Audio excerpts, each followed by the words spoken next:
ស្វាគមន៍មកកាន់ Flash News អន្តរជាតិ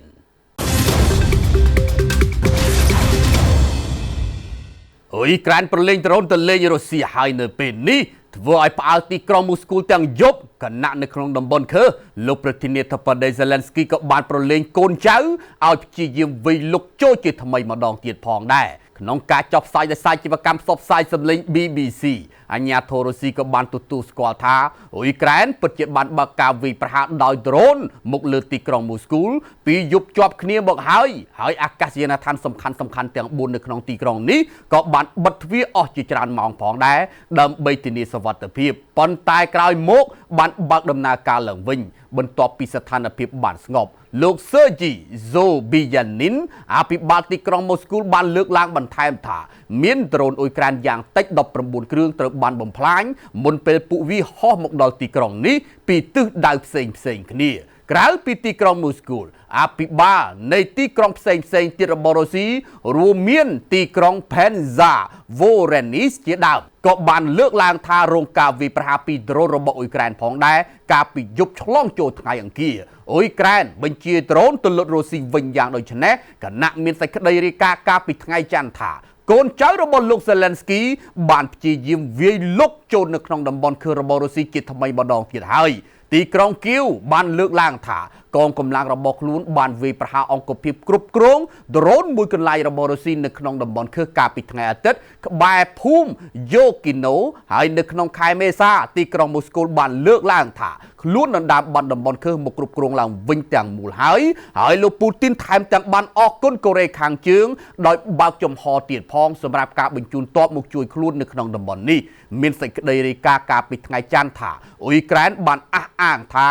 9 ខែបន្ទាប់ពីចាប់ផ្ដើមប្រតិបត្តិការនៅក្នុងតំបន់ខឺកងកម្លាំងរបស់ខ្លួននៅតែមានវត្តមាននៅក្នុងតំបន់នេះនៅឡើយនោះទេដែលបង្ហាញថាកងទ័ពកូរ៉េខាងជើងទំនងជាមានការងារធ្វើទៀតហើយសូមបញ្ជាក់ថាបើយោងតាមកូរ៉េខាងត្បូងអ៊ុយក្រែននិងអាមេរិកបានលើកឡើងថា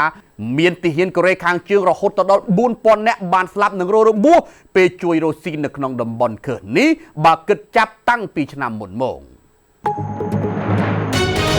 នេះមិនមែនមានតែលើភពផែនដីទេអ្នកវិទ្យាសាស្ត្រអាមេរិកបានអះអាងថាពួកគេបានរកឃើញប្រភពផ្សេងទៀតនៃលោហៈធាតុដ៏មានតម្លៃនេះនៅក្នុងចក្រវាឡក្រុមតារាវិទូអាមេរិកបានព្យាយាមកំណត់ប្រភពដើមនៃលោហៈធាតុដែលមានធាតុធ្ងន់បំផុតដូចជាមាសអស់ជាច្រើនទសវត្សរ៍មកហើយឥឡូវនេះការស្រាវជ្រាវថ្មីដោយផ្អែកទៅលើសញ្ញាដែលបានរកឃើញនៅក្នុងបណ្ដុំទិន្នន័យបេសកកម្មអវកាសបានចង្អុលទៅតម្រុយមួយនោះគឺមេដែកឬក៏ផ្កាយនៅត្រង់ដែលមានមេដែកខ្លាំងអ្នកវិទ្យាសាស្ត្រជឿជាក់ថាធាតុស្រាលដូចជាអ៊ីដ្រូសែនអេលីយ៉ូមនិងសូម្បីតែលីជូមជាដើមទំនងជាមានទីតាំងពីដើមដំបូងបន្ទាប់ពីមានបន្ទុះដែលបង្កើតបានជាចក្រវាឡកាលពី74000 លានឆ្នាំមុនបន្ទាប់ពីផ្កាយដែលផ្ទុះបានបញ្ចេញធាតុធ្ងន់ដូចជាដែកហើយធាតុទាំងនោះរត់ចូលទៅក្នុងផ្កាយនិងភពដែលទើបនឹងកើតប៉ុន្តែការបែកខ្ញែកមាសដែលមានទម្ងន់ធ្ងន់ជាងដែកពោពេញនៅចក្រវាឡនៅតែជាអាចកំបាំងដល់ក្រុមអ្នកវិទ្យាសាស្ត្របើទោះបីជាយ៉ាងណាក៏ដោយអ្នកវិទ្យាសាស្ត្របានរកឃើញថាកន្លងមកផលិតកម្មលោហៈធាតុមាសគឺមានទំនាក់ទំនងទៅនឹងការប៉ះទង្គិចរវាងផ្កាយណឺត្រុងហើយក្រុមតារាវិទូបានសង្កេតឃើញការប៉ះទង្គិចគ្នារវាងផ្កាយណឺត្រុងចំនួន2នៅក្នុងឆ្នាំ2017ការប៉ះទង្គិចគ្នាយ៉ាងមហន្តរាយនេះបានបញ្ចេញរលកក្នុងលំហអាកាសដែលត្រូវបានគេស្គាល់ថាជារលកទំនាញក៏ដូចជាពន្លឺពីការផ្ទុះកាំរស្មីហ្គាម៉ាព្រឹត្តិការណ៍បុកគ្នាដែលគេស្គាល់ថាជាគីឡូណូវ៉ាក៏ត្រូវបានគេប្រទះដូចទៅនឹងរោងចក្រមាសនៅក្នុងលំហផងដែរលោក Eric Bond ជំនួយការសាស្ត្រាចារ្យនិងជាអ្នកជំនាញរូបវិទ្យានៅសាកលវិទ្យាល័យ Louisiana State នៅក្នុងទីក្រុង Baton បានលើកឡើងថាគេជឿជាក់ថាការបញ្ចូលគ្នានៃផ្កាយណឺត្រុងភាគច្រើនបានកើតតាំងពីប៉ុន្មានពាន់លានឆ្នាំមុនមកម្ល៉េះ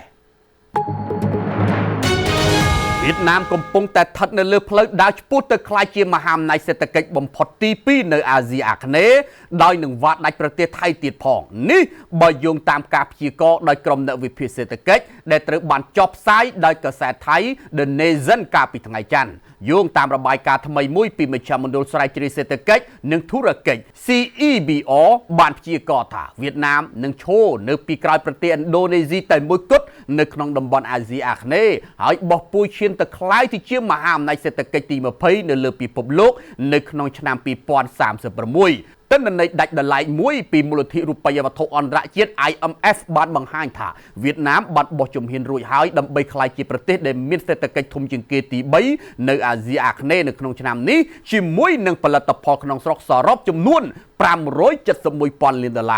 ដោយនៅពីក្រោយឥណ្ឌូនេស៊ីនិងថៃតែប៉ុណ្ណោះប៉ុន្តែនាំមុខម៉ាឡេស៊ីហ្វីលីពីននិងសហបូរីហើយនៅ10ឆ្នាំក្រោយមកនឹងវាដាច់ថៃតែម្ដងតារាងសម្ព័ន្ធសេដ្ឋកិច្ចពិភពលោករបស់ CEBR ក៏បង្ហាញអំពីផែនការរយៈពេល5ឆ្នាំចាប់ពីឆ្នាំ2021ដល់ឆ្នាំ2025របស់វៀតណាមដែលរំពឹងថានឹងមានអត្រាកំណើនប្រចាំឆ្នាំជាមធ្យម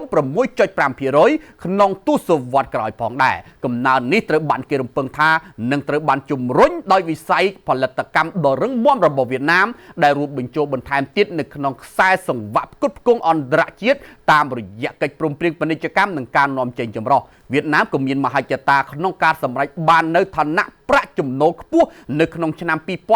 2045ដោយទាមទារឲ្យមានកំណើនជាមធ្យមប្រចាំឆ្នាំសម្រាប់មនុស្សម្នាក់ៗក្នុងរង្វង់ 5% ផងដែរហើយការព្យាករណ៍អំពីផែនការ5ឆ្នាំបច្ចុប្បន្នស្របទៅនឹងគោលដៅរយៈពេលដ៏វែងនេះបើទោះបីជាយ៉ាងណាក៏ដោយរបាយការណ៍បានកត់សម្គាល់ថាវៀតណាមប្រឈមមុខនឹងឧបសគ្គយ៉ាងច្រើននៅក្នុងការសម្រេចគោលដៅនេះរួមទាំងការធ្លាក់ចុះនៃពាណិជ្ជកម្មសកល